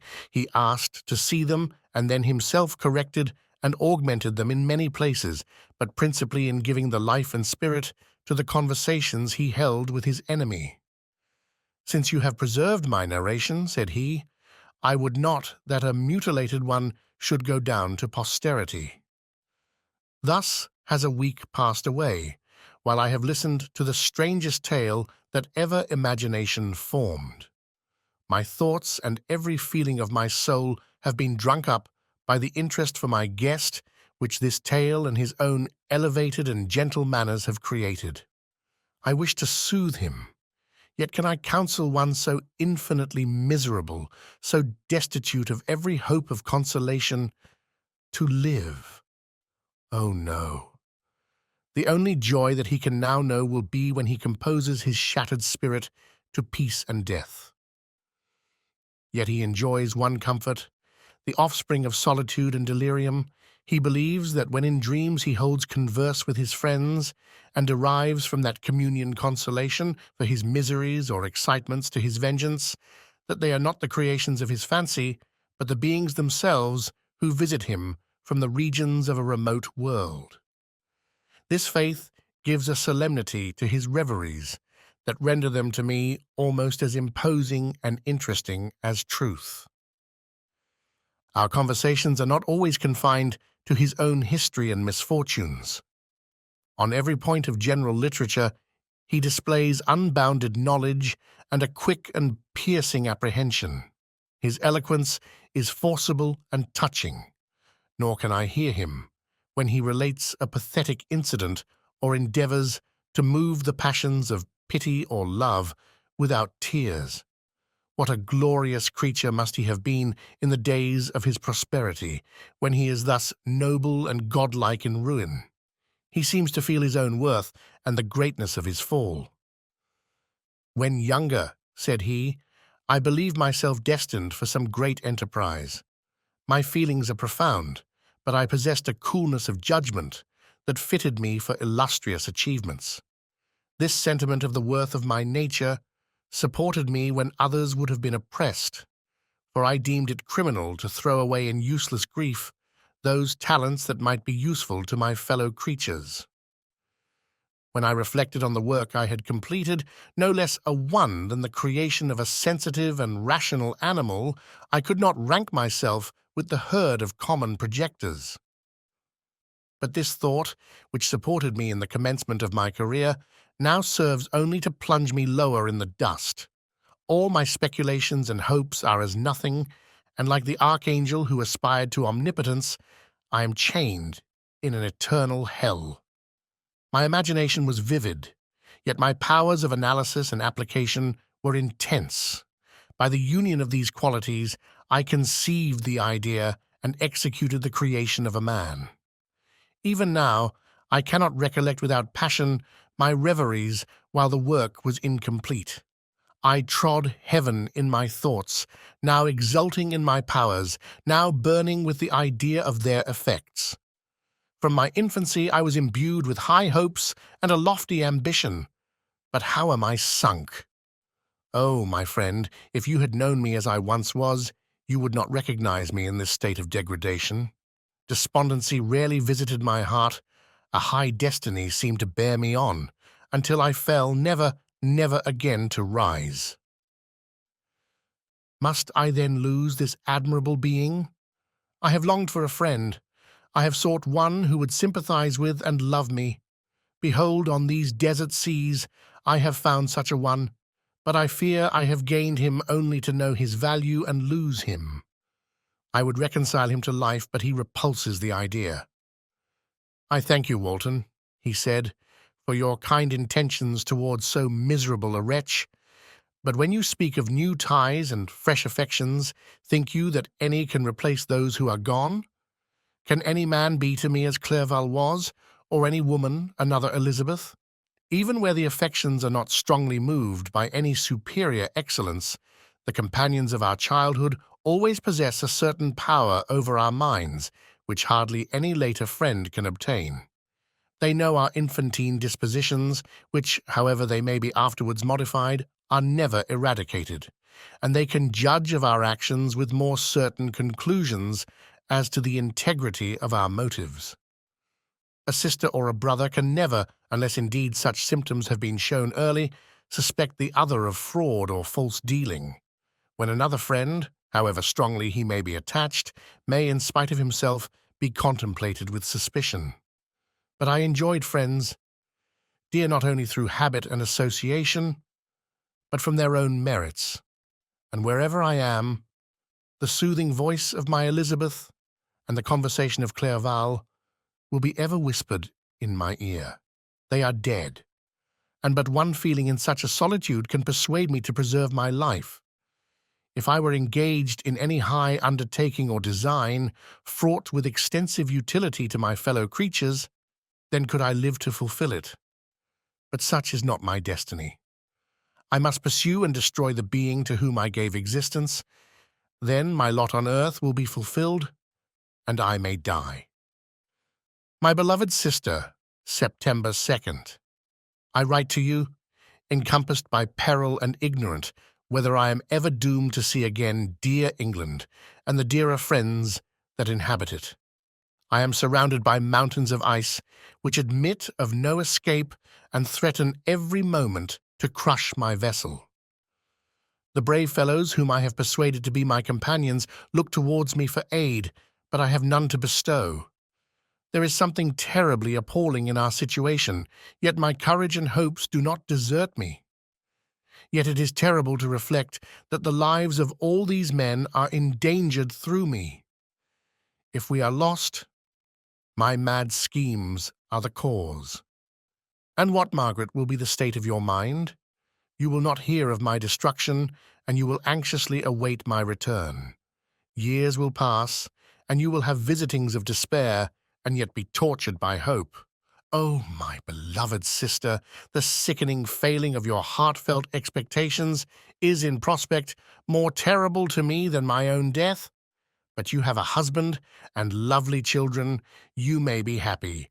Heaven bless you and make you so. My unfortunate guest regards me with the tenderest compassion. He endeavors to fill me with hope and talks as if life were a possession which he valued.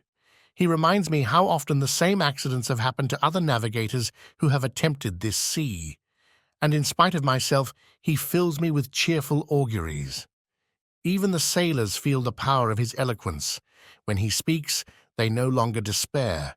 He rouses their energies, and while they hear his voice, they believe these vast mountains of ice are molehills which will vanish before the resolutions of man. These feelings are transitory. Each day of expectation delayed fills them with fear, and I almost dread a mutiny caused by this despair. September 5th. A scene has just passed of such uncommon interest that, although it is highly probable that these papers may never reach you, yet I cannot forbear recording it. We are still surrounded by mountains of ice, still in imminent danger of being crushed in their conflict. The cold is excessive, and many of my unfortunate comrades have already found a grave amidst this scene of desolation. Frankenstein has daily declined in health.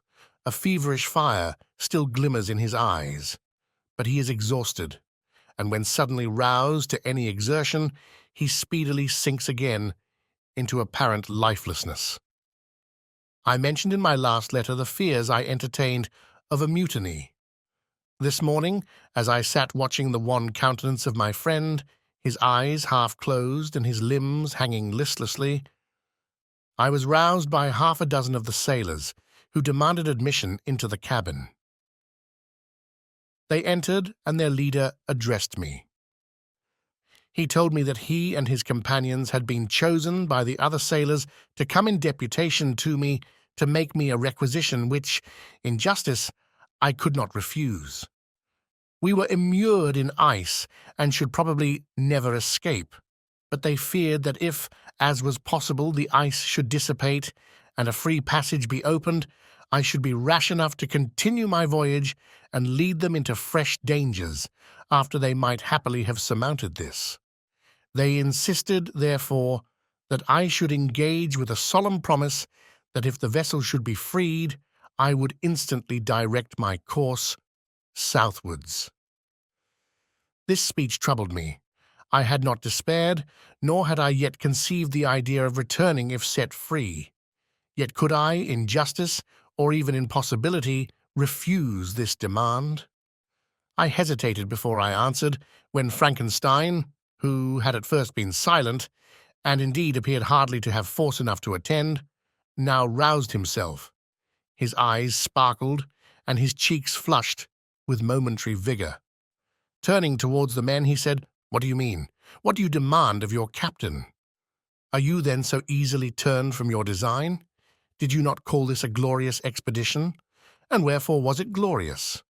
Not because the way was smooth and placid as a southern sea, but because it was full of dangers and terror, because at every new incident your fortitude was to be called forth, and your courage exhibited, because danger and death surrounded it, and these you were to brave and overcome. For this was it an honourable undertaking. You were hereafter to be hailed as the benefactors of your species, your names adored as belonging to brave men who encountered death for honour and the benefit of mankind. And now behold, with the first imagination of danger, or if you will, the first mighty and terrific trial of your courage, you shrink away and are content to be handed down as men who had not strength enough to endure cold and peril. And so, poor souls, they were chilly and returned to their warm firesides. Why, that requires not this preparation. Ye need not have come thus far and dragged your captain to the shame of a defeat merely to prove yourselves cowards. Oh, be men, or be more than men. Be steady to your purposes and firm as a rock. This ice is not made of such stuff as your hearts may be. It is mutable and cannot withstand you if you say that it shall not. Do not return to your families with the stigma of disgrace marked on your brows. Return as heroes who have fought and conquered, and who know not what it is to turn their backs on the foe." He spoke this with a voice so modulated to the different feelings expressed in his speech, with an eye so full of lofty design and heroism, that can you wonder that these men were moved? They looked at one another and were unable to reply. I spoke. I told them to retire and consider of what had been said, that I would not lead them farther north if they strenuously desired the contrary, but that I hoped that with reflection their courage would return. They retired, and I turned towards my friend, but he was sunk in languor and almost deprived of life. How all this will terminate I know not, but I had rather die than return shamefully, my purpose unfulfilled. Yet I fear such will be my fate. The men, unsupported by ideas of glory and honour, can never willingly continue to endure their present hardships. September 7th. The die is cast. I have consented to return if we are not destroyed. Thus are my hopes blasted by cowardice and indecision. I come back ignorant and disappointed. It requires more philosophy than I possess to bear this injustice with patience. September 12th. It is past. I am returning to England. I have lost my hopes of utility and glory. I have lost my friend. But I will endeavour to detail these bitter circumstances to you, my dear sister. And while I am wafted towards England and towards you, I will not despond. September 9th. The ice began to move, and roarings like thunder were heard at a distance, as the island split and cracked in every direction. We were in the most imminent peril, but as we could only remain passive, my chief attention was occupied by my unfortunate guest, whose illness increased in such a degree that he was entirely confined to his bed. The ice cracked behind us and was driven with force towards the north. A breeze sprang from the west, and on the 11th, the passage towards the south became perfectly free. When the sailors saw this and that their return to their native country was apparently assured, a shout of tumultuous joy broke from them, loud and long continued. Frankenstein, who was dozing, awoke and asked the cause of the tumult. "They shout," I said, "because they will soon return to England." "Do you, then, really return?" "Alas, yes, I cannot withstand their demands. I cannot lead them unwillingly to danger, and I must return." "Do so if you will, but I will not. You may give up your purpose, but mine is assigned to me by heaven, and I dare not. I am weak, but surely the spirits who assist my vengeance will endow me with sufficient strength." Saying this, he endeavored to spring from the bed, but the exertion was too great for him. He fell back and fainted. It was long before he was restored, and I often thought that life was entirely extinct. At length he opened his eyes. He breathed with difficulty and was unable to speak. The surgeon gave him a composing draught and ordered us to leave him undisturbed. In the meantime, he told me that my friend had certainly not many hours to live. His sentence was pronounced, and I could only grieve and be patient. I sat by his bed, watching him. His eyes were closed, and I thought he slept. But presently he called to me in a feeble voice, and bidding me come near, said, "Alas, the strength I relied on is gone. I feel that I shall soon die, and he, my enemy and persecutor, may still be in being.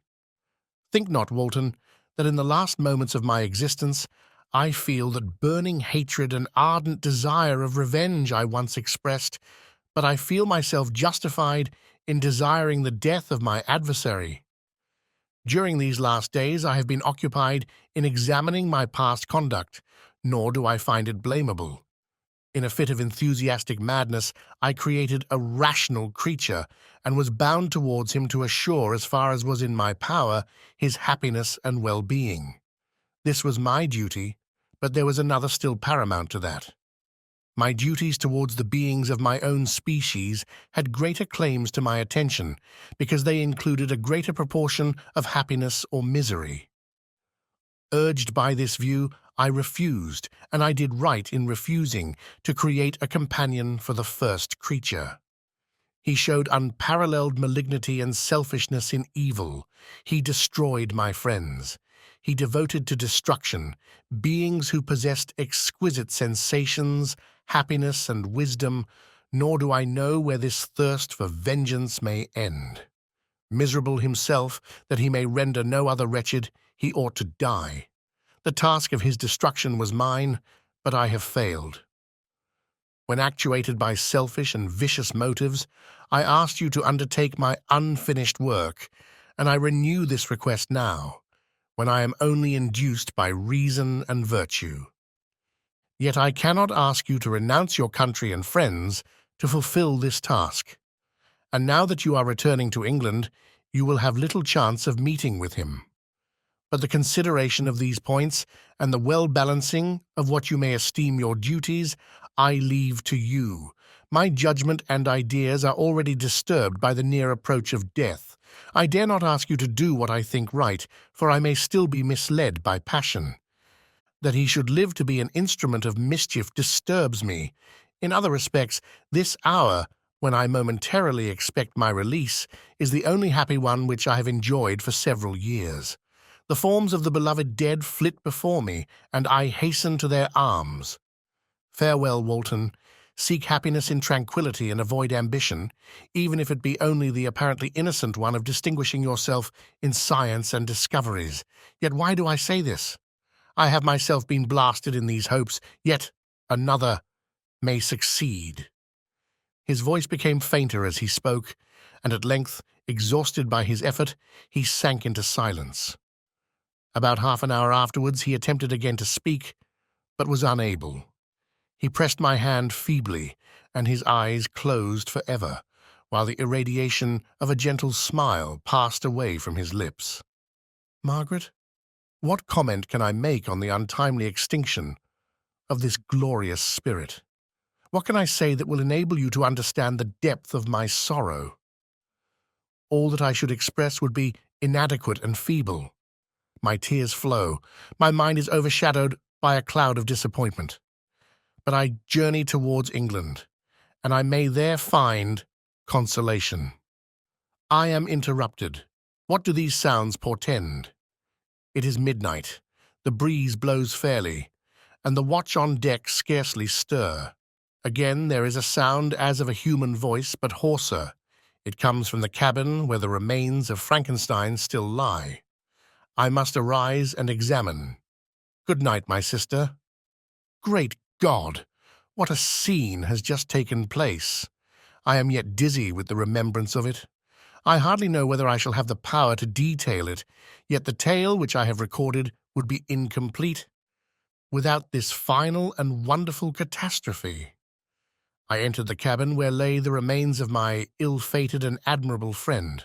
Over him hung a form which I cannot find words to describe, gigantic in stature, yet uncouth and distorted in its proportions. As he hung over the coffin, his face was concealed by long locks of ragged hair, but one vast hand was extended, in colour and apparent texture like that of a mummy. When he heard the sound of my approach, he ceased to utter exclamations of grief and horror and sprung towards the window. Never did I behold a vision so horrible as his face, of such loathsome yet appalling hideousness. I shut my eyes involuntarily and endeavoured to recollect what were my duties with regard to this destroyer. I called on him to stay. He paused, looking on me with wonder, and again turning towards the lifeless form of his creator, he seemed to forget my presence, and every feature and gesture seemed instigated by the wildest rage of some uncontrollable passion. "That is also my victim," he exclaimed. "In his murder my crimes are consummated. The miserable series of my being is wound to its close. O Frankenstein, generous and self-devoted being, what does it avail that I now ask thee to pardon me, I who irretrievably destroyed thee by destroying all thou lovedst? Alas, he is cold, he cannot answer me." His voice seemed suffocated, and my first impulses, which had suggested to me the duty of obeying the dying request of my friend in destroying his enemy, were now suspended by a mixture of curiosity and compassion. I approached this tremendous being. I dared not again raise my eyes to his face. There was something so scaring and unearthly in his ugliness. I attempted to speak, but the words died away on my lips. The monster continued to utter wild and incoherent self-reproaches. At length I gathered resolution to address him in a pause of the tempest of his passion. "Your repentance," I said, "is now superfluous. If you had listened to the voice of conscience and heeded the stings of remorse before you had urged your diabolical vengeance to this extremity, Frankenstein would yet have lived." "And do you dream?" said the demon.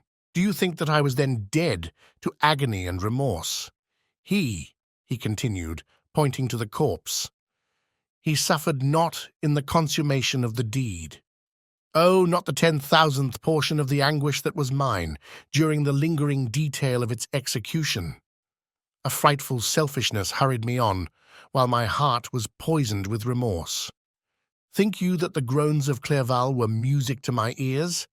My heart was fashioned to be susceptible of love and sympathy, and when wrenched by misery to vice and hatred, it did not endure the violence of the change without torture, such as you cannot even imagine. After the murder of Clerval, I returned to Switzerland, heartbroken and overcome. I pitied Frankenstein. My pity amounted to horror. I abhorred myself.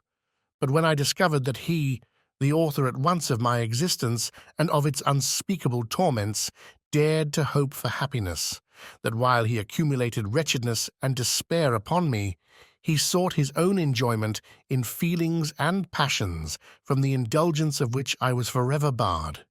Then impotent envy and bitter indignation filled me with an insatiable thirst for vengeance.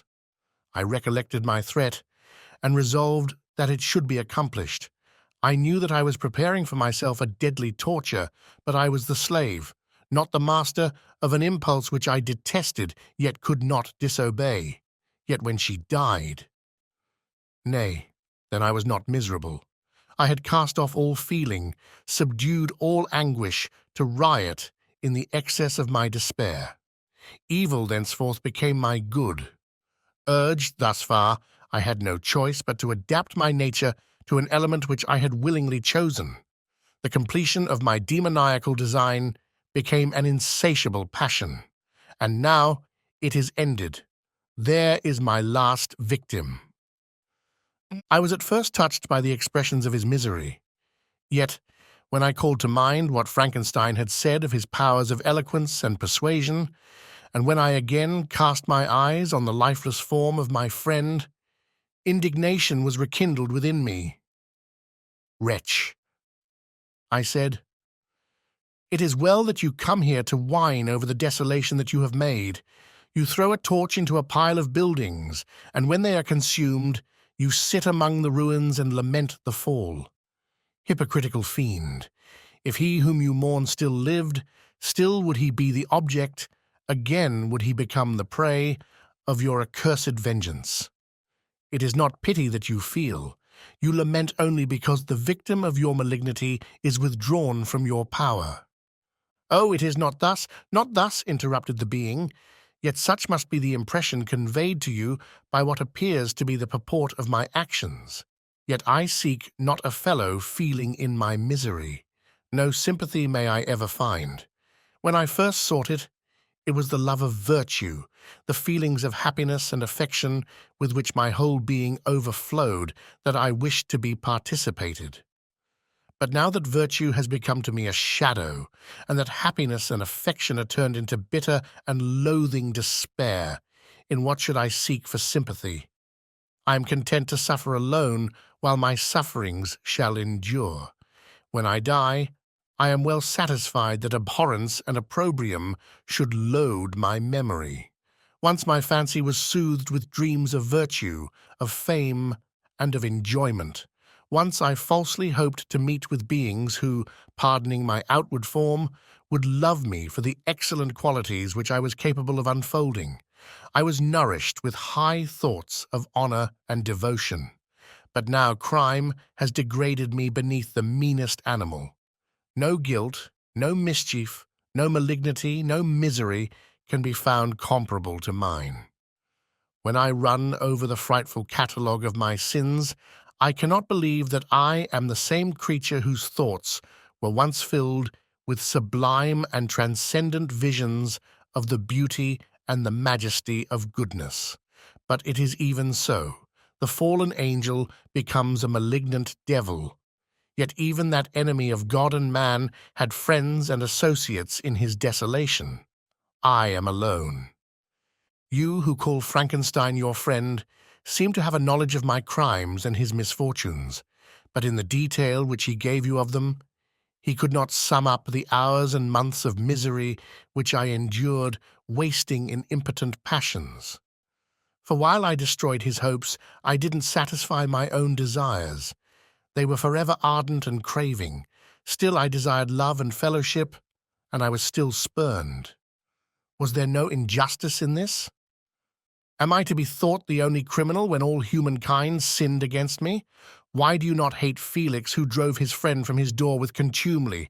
Why do you not execrate the rustic who sought to destroy the saviour of his child? Nay, these are virtuous and immaculate beings. I, the miserable and the abandoned, am an abortion, to be spurned at and kicked and trampled on. Even now, my blood boils at the recollection of this injustice. But it is true that I am a wretch. I have murdered the lovely and the helpless. I have strangled the innocent as they slept, and grasped to death his throat, who never injured me or any other living thing. I have devoted my Creator, the select specimen of all that is worthy of love and admiration among men, to misery. I have pursued him even to that irremediable ruin. There he lies, white and cold in death. You hate me, but your abhorrence cannot equal that with which I regard myself. I look on the hands which executed the deed. I think on the heart in which the imagination of it was conceived, and long for the moment when these hands will meet my eyes, when that imagination will haunt my thoughts no more.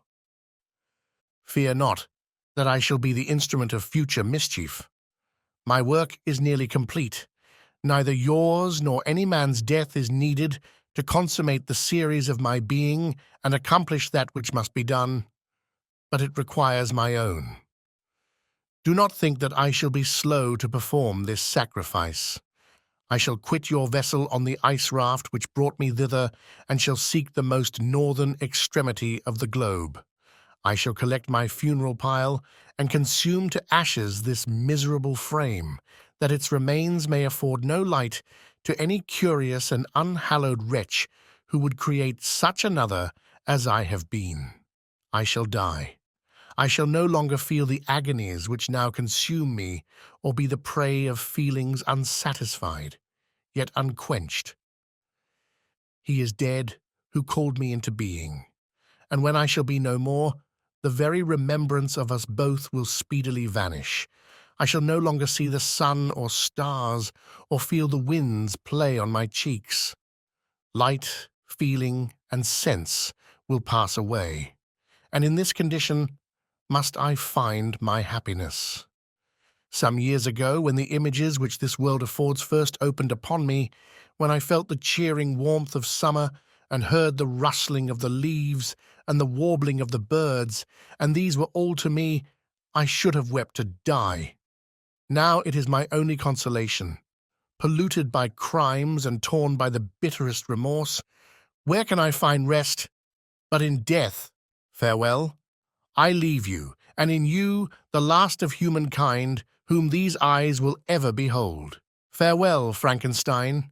If thou wert yet alive, and yet cherished a desire of revenge against me, it would be better satiated in my life than in my destruction. But it was not so.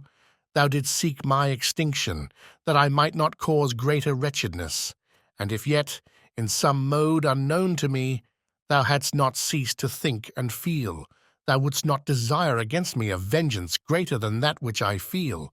Blasted as thou wert, my agony was still superior to thine, for the bitter sting of remorse will not cease to rankle in my wounds until death shall close them forever. But soon, he cried with sad and solemn enthusiasm, I shall die, and what I now feel be no longer felt. Soon these burning miseries will be extinct. I shall ascend my funeral pile triumphantly and exult in the agony of the torturing flames. The light of that conflagration will fade away. My ashes will be swept into the sea by the winds. My spirit will sleep in peace. Or if it thinks, it will not surely think thus. Farewell. He sprang from the cabin window as he said this, upon the ice raft, which lay close to the vessel. He was soon borne away by the waves and lost in darkness and distance.